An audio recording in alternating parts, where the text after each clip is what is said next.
Hi everyone, I'm Jonathan Lee from Porton.org. Like the two of my colleagues, I've driven a lot of exciting cars this year, both locally and overseas. Plenty of exciting cars I haven't driven before, like my first Porsche. So without further ado, let's get started. So to kick off my list is the Mini Countryman Sports. The Countryman wasn't my favorite Mini. It was too big, too brash. But I took one home as part of a video shoot and I quite liked it. It was fun to drive, it was very quick, and to top it all off, it was very spacious and practical as well.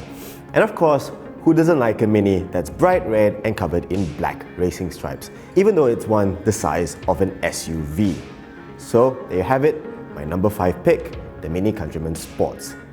Now my number 4 car is the new Kia Picanto, which exceeded my expectations. Now, I own the previous gen Picanto and it's already a very good car, but this one is a big step forward. It is even more comfortable than my car, and to drive it's more precise and more stable. It is really an all-round car for such a lower price. On top of all that, it's very good looking, the interior is very well built, and let's not forget, it's the cheapest car to come with Apple CarPlay and Android Auto. For that price, it's a no-brainer.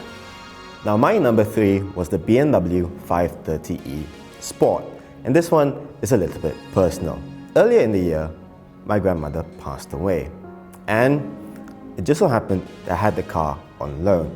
So my entire family jumped into the car and we drove all the way to Setiawan, which was in Perak. Now, I didn't know at the time, but the 530e was in fact the perfect car for the job. It was very spacious, it was supremely comfortable, it was very refined, and as a bonus, it was very fast. The 530e had a very classy, understated design, and it was finished in dark blue, which blended very well in the surroundings. It signaled that perhaps you were a little bit well off, but you weren't being showy about it. And I don't think that any other car would have done the job. I think the E-Class would have been a bit too showy and a bit flashy. So there you have it. That's my number 3 pick, the BMW 530e. Now we've come to the big hitters, and at number 2 is the Porsche 911 G63. Now, as I said in the beginning, I had until that point never driven a Porsche before, and the first car I was given to drive was not a Cayman or a Boxster or a Macan. It was a 911, and not just any 911, but the GT3. I've heard lots of stories about driving hardcore 911s, specifically that they were very difficult to drive at the limit.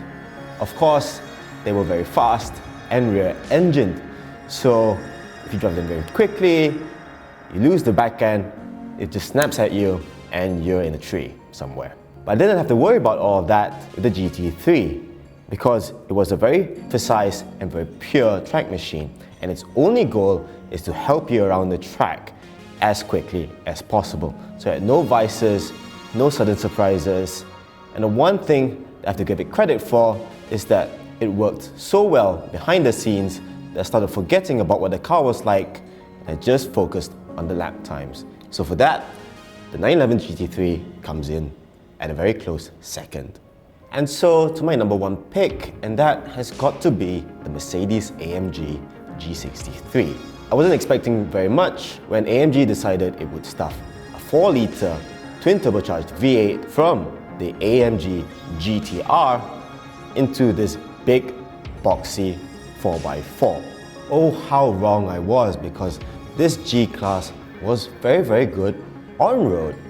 It still isn't an out-and-out sports car like you would imagine something like a Lamborghini Urus or a Porsche Cayenne would be, but it didn't matter. This car was a lot of fun to hustle around the bends, and that was what I wasn't expecting. The look of the car remains the same, and it has that very minimalist military look that has endeared everyone from the likes of Arnold Schwarzenegger to rap artists. So yes, it's not a car for everybody, and yet it's sort of right for everybody. You get what I'm saying? And that's why the G63 is my number one. So there you have it, that's my top 5 for 2018. It's been a wonderful year and I can't wait to see what 2019 has in store. Happy New Year, and we'll see you next year. Until then, this is Jonathan Lee. Thanks for watching.